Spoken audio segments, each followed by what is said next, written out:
जैसे ये आपके बुजुर्ग हैं जो यहाँ रह रहे हैं, जैसे ये लेटे हुए हैं, यहाँ खाना भी बन रहा है, ये भी वृद्ध महिला बैठी हुई हैं, तो इसी तरीके से आप सबको रखते हैं यहाँ पर? हाँ जी सर, अच्छा, इसी तरीके से रखते हैं। ये इनके मनोरंजन के लिए टीवी आपने लगा रखा है? हाँ जी, हाँ जी, इनके अच्छा। मनोरंजन के लिए लगा रखा है। सर ये है, इनकी तबीयत थोड़ी सी खराब रहती है। अच्छा अच्छा इनको दिलशाद गार्डन से नीचे फुटपाथ पे थे, वहाँ से रेस्क्यू किया है इन्हें। इनकी जी। तबीयत खराब रहती है। ये सर एक फैमिली है, ये 3 लोग हैं, मम्मी है, हाँ। 2 बच्चे हैं। एक बच्चा है सर जो 30 साल का है, लेकिन वो 10 साल जैसे लगता है। अभी मैं शायद वीडियो में उनको अच्छा भी अच्छा बताऊँ। तो बहुत ज़रूरतमंद फैमिली थी। तो ये लोग हमारे बात करेंगे डेमोक्रेसी की। जन आंदोलनों से लेकर देशव्यापी हड़तालों तक, आर्थिक संकट और उसके समाधान, राजनीति और उसके सरोकार। बात होगी नए भारत की, डेमोक्रेसी में चुनाव और आपके अधिकार। बात होगी उस भारत की जहां की डेमोक्रेसी आज भी मिसाल है। देखिए मेरे साथ डेमोक्रेसी मॉनिटर पर। लव यू जिंदगी में आपका स्वागत है। आज हम बात करने जा रहे हैं एक समाज सेविका से। इनकी ज़िंदगी कैसी होती है और क्यों ये लोग समाज सेवा में आ जाते हैं। कौन सा जुनून है या कौन सी बात है जो इनको समाज सेवा के क्षेत्र में ले आती है। घर बार छोड़कर निकल पड़ते हैं लोगों की सेवा करने के लिए, समाज को बदलने के लिए, समाज में परिवर्तन लाने के लिए ये निकल पड़ते हैं और दिन रात काम करते हैं। किसी की नहीं सुनते, किसी की परवाह नहीं करते, कोई चाहे कितनी भी आलोचना करे या कोई साथ दे या ना दे। मैं बात कर रहा हूँ आंगन और आंचल की संस्थापिका से, सुदर्शना गिल्डियाल से। आपने नाम सुना होगा, ये एक वृद्धाश्रम चलाती हैं। तो इनको प्रेरणा कैसे मिली, कैसे समाज सेवा के क्षेत्र में आ गई? सुदर्शना जी, प्रेरणा कैसे मिली आपको प्रेरणा? सर मेरे को प्रेरणा मेरी माँ से मिली है। ये सारी चीज़ें जो होती हैं ब्लड में होती हैं। मैं एक उत्तराखंड के छोटे से गांव से हूँ, पौड़ी गढ़वाल से, और मेरी माँ का नाम सिंदूरी देवी था। उन्हीं के नाम से मैंने ये वृद्धाश्रम शुरू किया है। मेरी प्रेरणा स्रोत भी मेरी माँ ही है। बस उनका 8 साल की उम्र जब मेरी थी, तब उन्होंने एक बात मेरे से कही थी कि एक दिन अगर कम खाओगे और नहीं भी खाओगे तो एक इंसान भूखा नहीं सोएगा। इसी प्रेरणा के साथ मैंने ये काम शुरू किया। जब मुझे इस बात की समझ भी नहीं थी, लेकिन उनकी समझ ने जब मेरी आंखें खोली, जब मुझे होश आया, तो मैंने सोचा कि नहीं, ये काम करना है।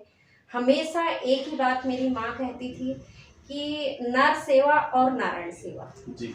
ये मेरे माँ का श्लोक था, और इसी श्लोक को पूरा किया है आप जैसे लोगों के और समाज के सहयोग से। तो ये जो आपने वृद्धाश्रम खोल दिया, आपने लगभग 16-17 लोग जैसे बता रही हैं यहाँ पर हैं, तो वृद्धाश्रम खोलने का मन में क्यों आया? ये एक थोड़ा सा मैं जानना चाहता हूँ। बिल्कुल।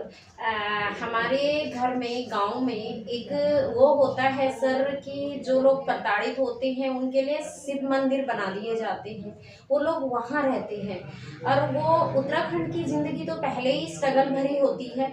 तो उन लोगों के पास कोई साधन नहीं है। वो भीख मांगने जाते हैं और पोटलियाँ बना के और ला के, जिस गांव में रात पड़ जाती है उसी गांव में वो रुकते हैं, अपना भोजन खाते हैं, फिर दूसरे गांव में मांगने के लिए चले जाते हैं, और 10 दिन में उनकी 10 कोठलियाँ होती है, फिर वो अपनी जगह पे रुकते हैं। तो बस वहीं से एक प्रेरणा हमारी माँ को आई कि मांग रहे थे वो लोग और उनको रहने के लिए जगह चाहिए थी। तो हमारे एक चाचा जी थे, उन्होंने हमारा घर बताया, उस घर में जाओ, वहाँ तुम्हें बनाने की भी ज़रूरत नहीं पड़ेगी।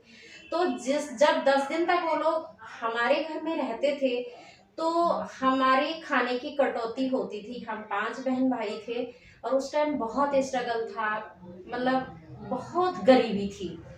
तो समाज की ये जो कुरीति थी, विकृति थी, ये कमी थी, ये आपकी माता जी को चुभी और उन्होंने प्रेरणा दी कि चाहे कुछ भी हो जाए इसको दूर करना है, लोगों के दुखों को, तकलीफों को दूर करना है।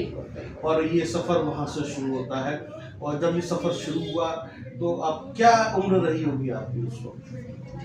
जब ये बात मेरी माँ ने बोली तब तो मैं सिर्फ 8 साल की थी, लेकिन मुझे अपने जीवन से इतना समझ में आया कि मेरे को जब होश आया कि जब मेरी माँ ना नहीं रही, मैं 15 साल की थी, मेरी माँ खत्म हो गई थी, तो उसी समय से मन में एक भाव आया था। कर कुछ नहीं सकती थी, लेकिन मन में एक भाव था कि कुछ ना कुछ करना। जी।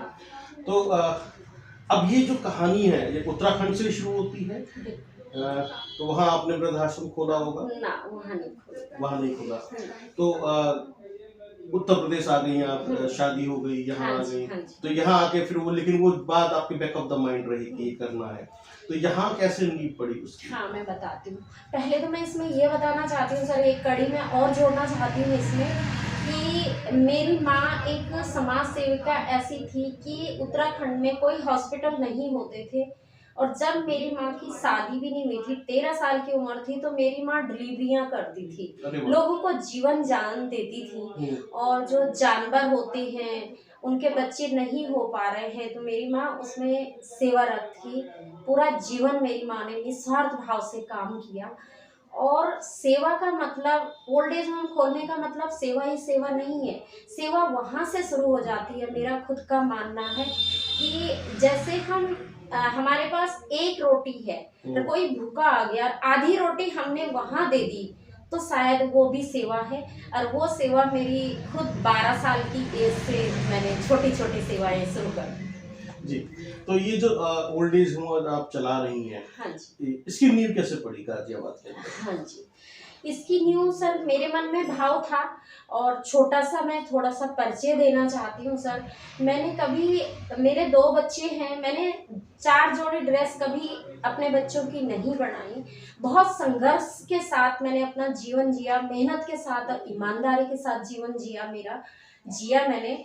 और वो 2 ड्रेस मैंने किसी गरीब बच्चे की बनाई है, 2 गरीब बच्चों को पढ़ाया, और अपने बच्चों को ये शिक्षा दी कि बेटा एक ड्रेस से उसी को धो, उसी को सुखाओ। प्रेस कर करके मैं अपने बच्चों की ड्रेस सुखाती थी, और ऐसे करके मेरे बच्चों ने पढ़ाई की है। जी। तो बस वहीं से सर मुझे प्रेरणा मिली, और फिर 2002 से मैं खुली तरीके से इस सेवा में आ गई, 2002 से।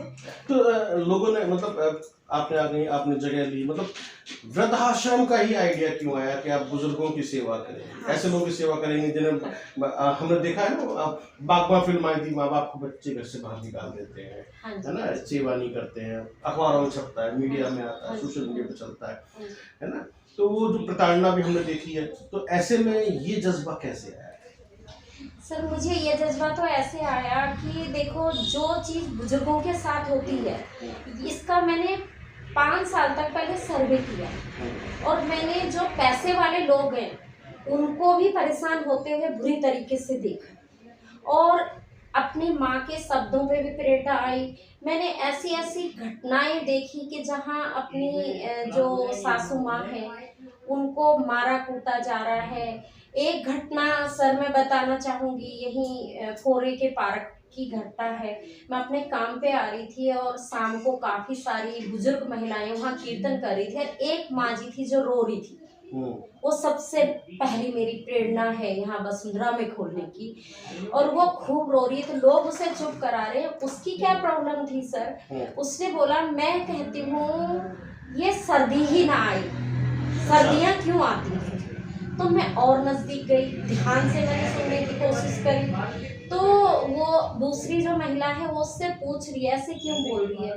कह रही है, बहन मैं शुगर की पेशेंट हूँ, और मैं बार बार टॉयलेट जाती हूँ, और हमारे घर में काम वाली आती है, लेकिन जब से वो झाड़ू लगाएगी और पोछा लगाएगी और सूखेगा नहीं, तब तक मेरी बहू मुझे बेड से नीचे नहीं उतरने देती है, और मेरे कपड़ों में ही टॉयलेट हो जाता है। बस उस घटना ने मेरे को जैसे झंझोड़ के रख दिया। आज लगभग 16-17 लोग हैं, और ये किस तरह की फैमिलीज के बुजुर्ग हैं आपके पास में? सर ये फैमिली मैं तो मानती ही नहीं हूँ कि किसकी क्या फैमिली है। मैं तो इनको रेस्क्यू करके लेके आती हूँ, जैसे रैन बसेरों से, अच्छा। हॉस्पिटल्स के बाहर पड़े रहते हैं, रेलवे स्टेशन, बस स्टैंड, वहाँ से हम रेस्क्यू करके लाते हैं। एक छोटी सी घटना है सर, एक माँ जी है, मैं अंदर अभी मिलाऊंगी भी, भुल्ली देवी नाम है उनका। वो अर्थले में एक पार्क में पड़ी हुई थी।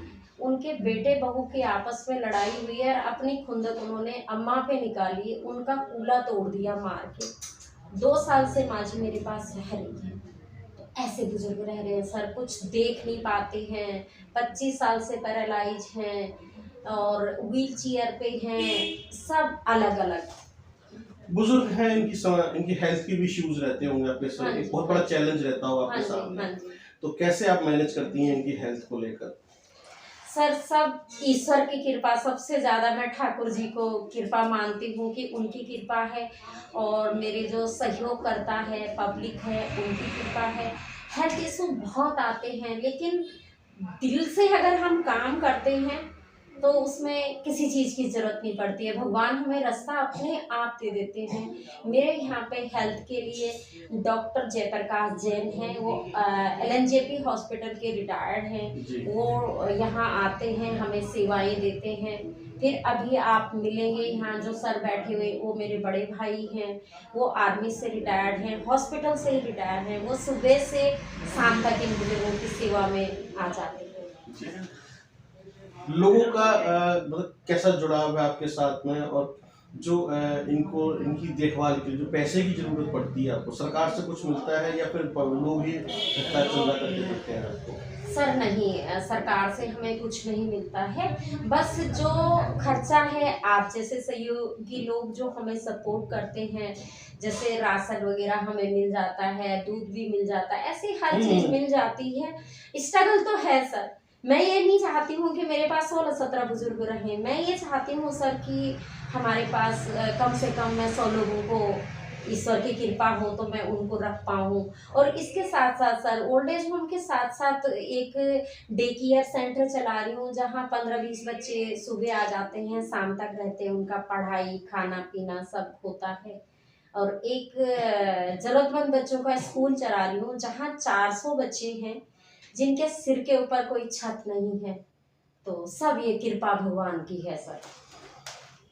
कभी इन बुजुर्गों के बच्चे नहीं आए, फैमिली के लोग नहीं आए कि आप हमें दे दीजिए, हम वापस ले जाना चाहते हैं, या फिर कभी इन्होंने नहीं कहा कि हमें अपने परिवार की याद आ रही है, बच्चों की याद आ रही है, बेटा हमें छोड़ा वहाँ पर? नहीं सर, जाने के लिए कोई नहीं कहता है। ये तो याद भी नहीं उनको करना चाहते हैं। बस एक है हमारे पास पैरालाइज है, उनको अपने एक बेटे से लगाव है। वो बेटा भी जैसे कहते हैं अनाथ टाइप में ही मेरे पास बहुत साल पहले आया था, लेकिन वो अपना गुजारा नहीं कर पाता, तो इनको कहाँ से रखें। जी। चलते चलते अब गाजियाबाद के लोगों से, या जहाँ तक हमारे दर्शक हैं, हाँ जी उनसे क्या कहना चाहते हैं? सर, मैं सबसे हाथ जोड़ के एक निवेदन करना चाहती हूँ कि ये जो सेवा है, ये नर सेवा नारायण सेवा सभी की है। सभी लोग सेवा के लिए आगे आए, जुड़े। और मेरी दिल से एक, मेरी जैसे कहते हैं ना, लास्ट इच्छा किसी मरने वाले से भी पूछी जाती है, लेकिन मैं मरने की बात नहीं कर रही हूँ। मेरी एक लास्ट जीवन की एक इच्छा है कि मैं इनको अपना घर दे पाऊँ। और मैं डेली मेडिटेशन करते हुए भगवान से मांगने, देखो मांगा किससे जाता है, भगवान से मांगा जाता है, अपने लिए नहीं।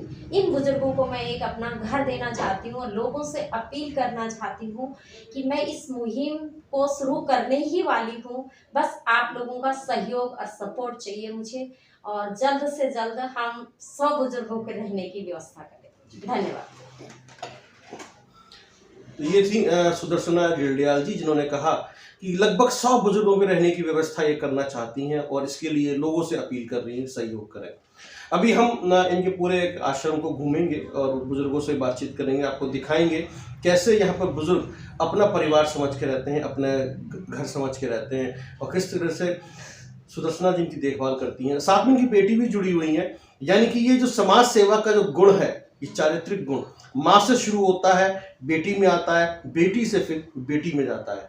तो ये जो पीढ़ी दर पीढ़ी समाज सेवा चली आ रही है, ये कैसी समाज सेवा है, ये भी हम आपको दिखाएंगे। रेणुका, ये जो वृद्धाश्रम चलाने का जो आइडिया आपको मिला, कैसे मिला? सर आइडिया तो नहीं, मेरी माताजी का की शुरुआत है। हम बस उसको आगे कोशिश कर रहे हैं कि उस पथ पे चल पाएँ। तो कैसा लगता है, और किस तरह के चैलेंजेस सबसे ज़्यादा सामने आते हैं? काफ़ी चैलेंजेस आते हैं बिकॉज़ हम लोग रोड साइड से रेस्क्यू करके बुज़ुर्गों को यहाँ तक लेके आते हैं, उनकी काउंसलिंग करते हैं। तो जो बुज़ुर्ग एक बच्चे के बराबर होता है और शॉर्ट ऑफ हमारा यहाँ पे स्टाफ उतना ना होने के कारण काफ़ी काम जो होते हैं वो खुद मेरी माताजी करती हैं और हमें करने पड़ते हैं। तो ऑब्वियस है चैलेंजेस सबसे बड़ा हमारा यही रहता है कि जो सुविधाएं हम और ज़्यादा उनको दे सकते हैं उतनी हम नहीं दे पा रहे हैं।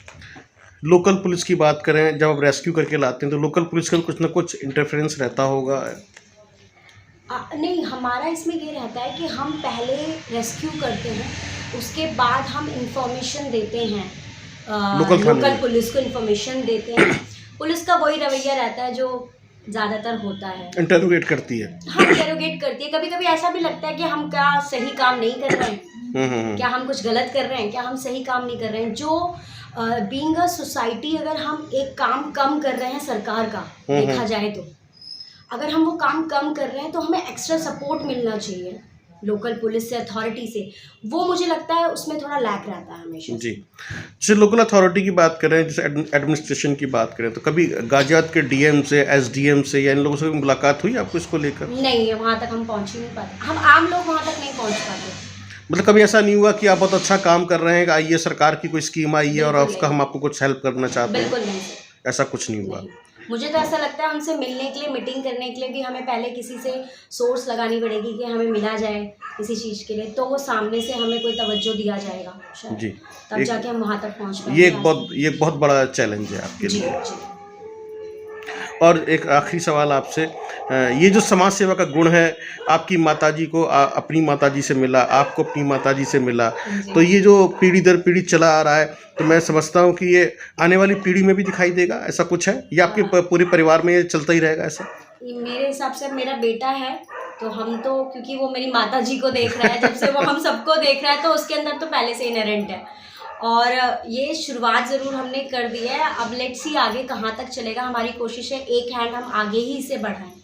देखते हैं बेटा जो है उस चीज़ को आगे बढ़ाता है नहीं बढ़ाता है, लेकिन बेटियां जरूर बढ़ा रही हैं, माँ बेटी बेटी फिर ठीक, थैंक यू सो मच। आप समाज सेवा में आ गई, वृद्धाश्रम में आप मौजूद हैं, यहाँ पर बुजुर्गों की सेवा कर रही हैं, मतलब ये कहाँ से सनक चढ़ गई आपको?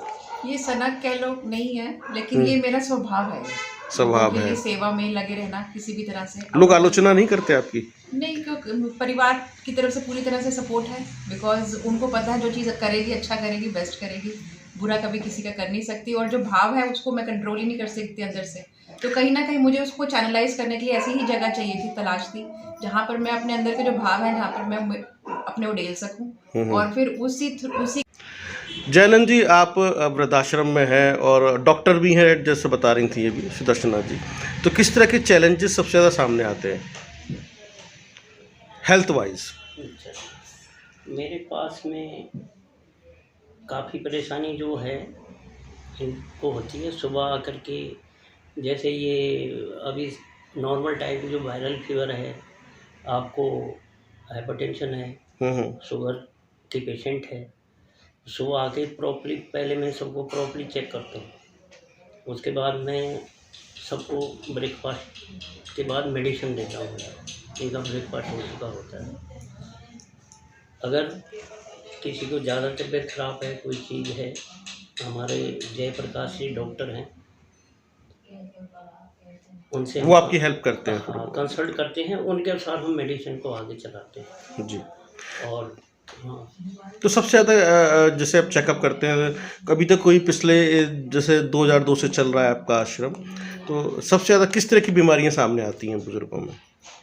अभी जैसे ज़्यादातर वायरल फीवर है और हाइपरटेंशन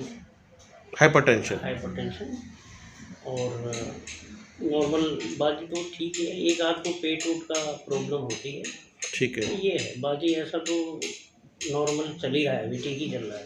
जी जी। सुदर्शना जी, जैसे अभी आपकी टीम यहाँ मौजूद है, तो कितने लोग आपके साथ जुड़े हुए हैं एज ए पदाधिकारी और वॉलंटियर?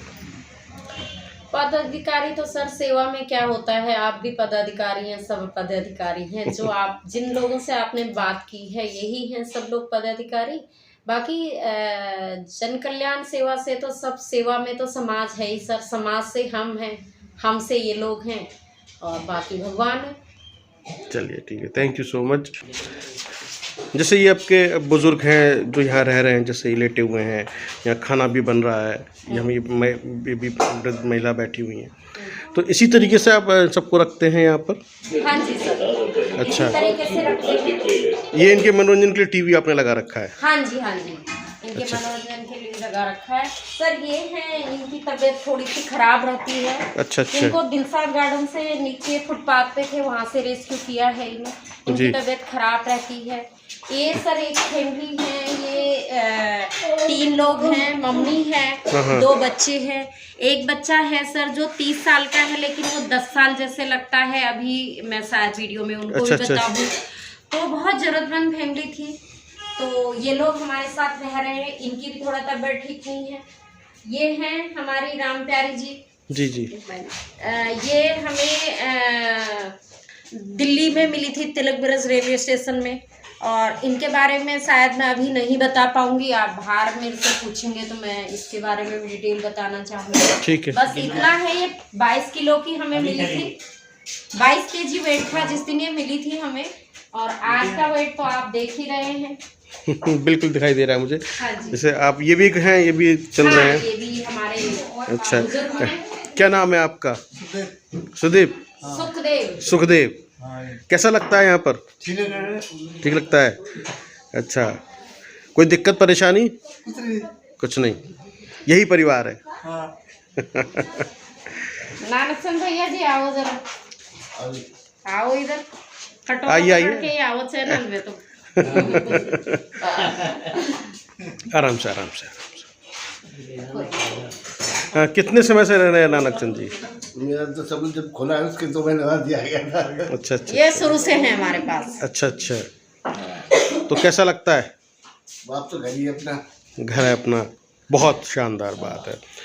बहुत बड़ा काम कर रहे हैं आप लोग, अपने पूरे घर एक दुनिया बसा दी है लोगों की।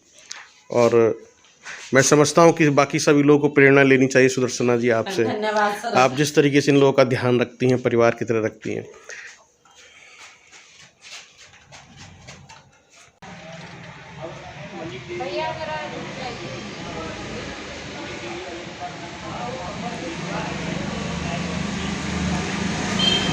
कोई बात नहीं।